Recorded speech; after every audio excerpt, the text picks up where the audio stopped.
Selamat pagi, teman-teman sekalian. Dalam kesempatan kali ini, saya akan menjelaskan tata cara mengoperasikan modul persediaan, bagian dari FC Accounting. Saya mulai, masukkan sandi.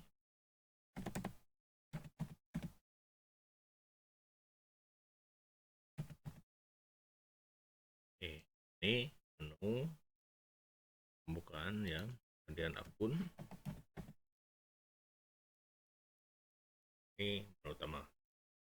Sekarang kita masuk ke persediaan, ke sub pembelian. Klik lagi, sandi lagi. Nah, ini adalah menu pembelian. Kita lihat apa yang disediakan di sini. Ini adalah daftar rekanan. Di sini kita untuk membuat nama-nama dari daftar rekanan. Ya.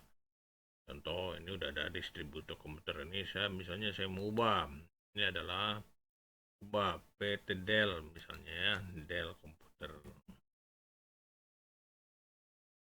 Dell. Nah, oke. Simpan. Sekarang mau saya tambah PT Acer ya. Acer. Tuh. C ya, Acer komputer ya. Tambah lagi PT misalnya Asus.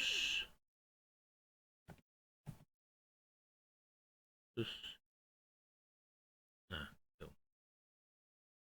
itu cara nambah daftar rekanan ya. Berikutnya ini adalah untuk menentukan jenis pembelian. Nah, ini jenis pembelian ini sebenarnya dibuat untuk menentukan distribusi kon yang berhubungan dengan pembelian. Jadi dengan pembelian itu ada hubungannya dengan utang, mungkin ada diskon, mungkin ada PPN ya. Jadi ini kita tentukan dulu dari jenis pembelian ini, utangnya kemana, diskonnya kemana, PPN-nya kemana ya. Ini cara menggantinya itu begini. Misalnya saya panggil PPN dari, nah ini ada dua nih ya. Dia adalah ini kalau pembelian. Kalau mau serubah jadi ini, saya klik ini, saya catat. Nah itu rubah ya. Jadi saya kembalikan lagi, catat. Nah gitu ya cara merubahnya. Jadi ini adalah setting atas akun yang berhubungan dengan pembelian ya. Oke. Jadi dua data input ini yang penting. Nah, sekarang pembelian itu kita bagi dua macam. Ada pembelian barang yang tidak melewat surat pesanan. Jadi kita beli barang yang nggak lewat surat pesanan. Maka kalau mencatat model seperti ini, maka pada waktu barang datang, itu invoice-nya harus ikut disertakan. Jangan barang datang hari ini, invoice-nya 3 bulan lagi ya. Itu udah kacau pembukaan kita. Barang udah dipakai, tapi kita nggak bisa nyatet utang ya. Jadi supaya terjadi otomatisasi, barang datang, utang juga bisa dicatat. Maka setiap barang datang, itu kita minta kepada rekanan invoice-nya dibawa. Supaya nanti invoice itu di ACC oleh bagian penerimaan bahwa barang yang tertulis di faktur itu sudah diterima. Ya. Jadi kita sekali nyatat, itu menyatat inventory-nya masuk, sekaligus utangnya diakui ya. Kita contoh. Ini dulu yang tanpa PO. Kita catat. Pembelian nomor baru misalnya kita catat tanggal 28. Cari. Nah, ini pembeliannya.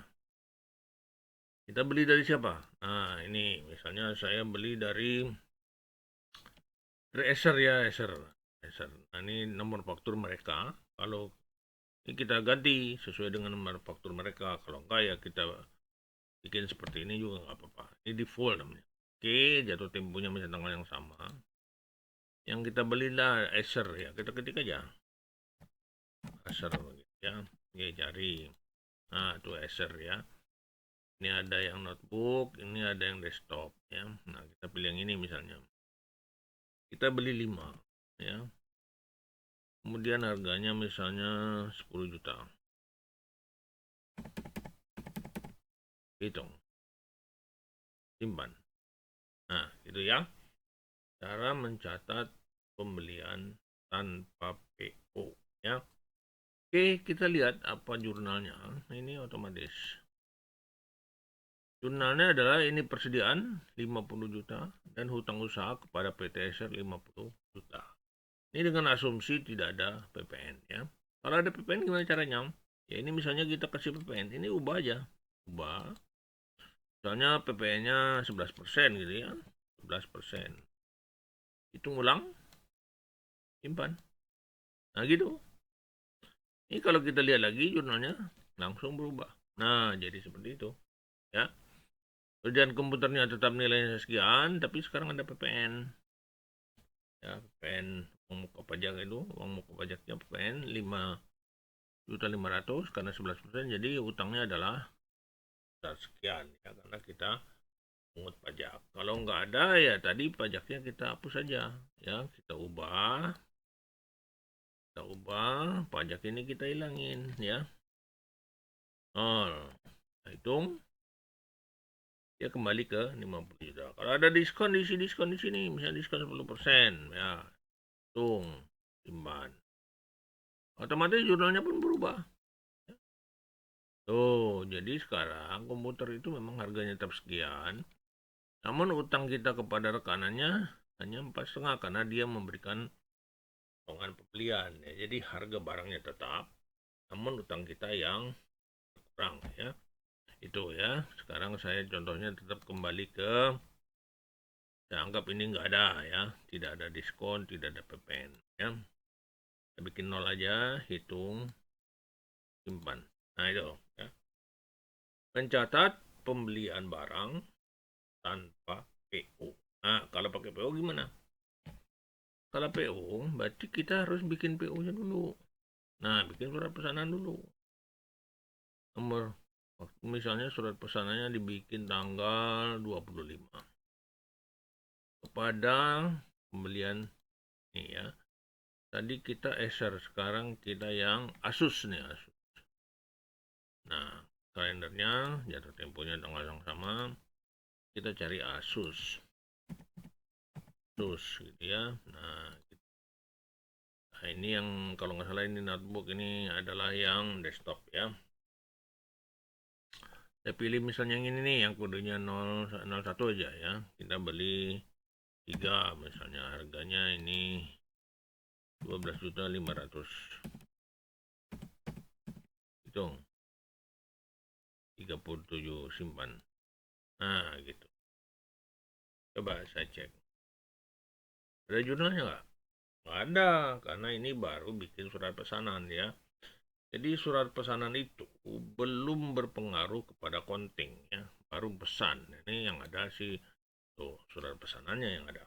Oke.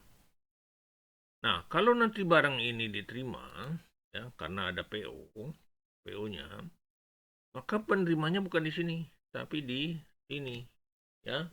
Ini. Jadi ini diterimanya di sini. Misalnya kita terima tanggal 30, ya, tanggal 30 kita terima. Nomor PO-nya ditanya. Jadi yang diterima itu PO nomor berapa? Kita cari. Nah, ini dia PO nomor sekian yang tanggal 25. Nah, di sini fakturnya tadi ditulis. Kemudian tanggal berapa, jatuh tempo. Nah, di sini saya menggunakan sistem. Seluruh PO itu saya anggap diterima dulu semua. Asumsinya harus begitu. Jadi semua PO itu mestinya diterima semua. Seandainya diterimanya kurang, itu kita tinggal edit. Jadi kita nggak input satu-satu, ya. Satu PO itu terima dulu semua, simpan. Oke, ya, ini ternyata berhasil. Tuh, dia masuk semua nih. Ternyata setelah dihitung enggak, dia nggak terima semua. Kita terima hanya 2. Ya udah, ini diubah. Nggak terima semua, kita terima cuma 2. Hitung, simpan.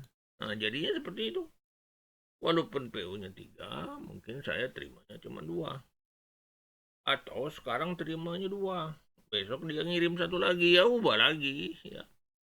Ubah lagi, berarti ini ternyata jadinya, atau jadinya 4, gitu ya nggak apa-apa. Tuh, simpan. Bisa begitu, ya. Jadi PO itu pedoman saja apa yang kita beli. Nah, yang repot kita belinya komputer apa, dikirim apa, itu lebih baik kita tolak. Tapi kalau hanya kuantum yang berubah, itu kita tinggal edit, ya. Oke, ini saya misalkan terimanya separuh dah. Ya, saya terimanya tadi cuma hitung, simpan. Nah, makanya ini jurnalnya ya cuman yang kita terima. Tuh ya, cuma 25. Nah, walaupun BO-nya tadi 3, ya. Jadi gitu caranya ya. Jadi kalau sekarang saya lihat misalnya di sini, kita lihat di sini ya. Kalau kita lihat semua data, ini ada 2. Satu pembelian tanpa PO, satu pembelian dengan PO ya. Bedanya cuma itu aja, ada PO sama tidak PO, tapi jurnalnya sama ya. Oke. Kita lihat sekarang ini laporan harian pembeliannya, cetak buku harian pembelian. Nah, itu ada 2. Jadi 1 tanpa PO, yang 1 dengan PO ya. Kemudian kalau kita mau lihat lagi di sini laporan pesanan pembeliannya kayak apa. Kita lihat tadi tanggal 1 sampai tanggal 31 pesanan sudah diterima. Nah, tuh kita beli 3 diterima 2. Jadi selisih 1. Jadi kalau yang belum diterima nggak ada ya. Jadi ada kalau ada PO yang belum diterima itu ya memang belum diterima sama sekali. Kalau sudah diterima dia menunjukkan diterimanya separuh atau semua. Ya. Jadi kalau ini misalnya mau ditambah, mau bikin tambahan nih ya sebaiknya bikin PO baru ya. Jangan ini diutak-atik terus. Kalau PO ini udah tak-atik nanti kirim misalnya beberapa kali gitu, nah itu jadi susah ya. Jadi sistem bikin susah namanya itu kalau gitu ya. Oke, saya kira seperti itu. Bagaimana kita mencatat pembelian ya. Nah, sekarang dari efek pembelian ini kita coba pantau di kartu stok ya. Oke, kita masuk ke kartu stok. Kita masuk kartu stok. Kita klik ini, kita hitung, kita lihat persediaan komputer, kita cari ya, nah yang mana aja dulu. Nah, kita ketik aja kartu stok semua lah. Nah, itu dia. Jadi kartu stok bertambah ini adalah pembelian PT Asus ya, Asus dari PT Asus, Acer dari PT Acer ya. Jadi kartu stoknya sudah terupdate ya. Nah, kita lihat bagaimana kondisi di buku besar. Nah, seandainya kita lihat buku besar nanti, maka nilai inventory kita harus sama dengan ini. Harus 116.375 yang terbagi dengan komputer sekian harus sama ini ya. Oke, mari kita buktikan. Kita lihat di buku besar. Oke, kita lari ke buku besar. Seperti biasa inventory-nya kita minta dihitung dulu. Bentar, nggak lama. Oke, dapat. Oke, selesai. Kita lihat neracanya sekarang. 30 sampai dengan ini dia 116 ya. Terdiri dari nah ini dan komputer dan persediaan peralatan. Jadi kalau kita cetak kontrol inventory kita sekian ya 116.375. Tapi jangan lupa di sini lihat ada utang ya. Ya otomatis ada utang usaha bertambah ya. Jadi gitu kalau kita input pembelian maka otomatis buku besar kita ikut berubah ya. Oke, kira itu penjelasan saya tentang modul pembelian ini ya. Jadi gampang sekali. Terdiri dari lewat PO sama tidak lewat PO. Inputnya sangat gampang. Oke ya, saya kira itu penjelasan saya tentang modul pembelian ya. Oke. Sekian. Terima kasih.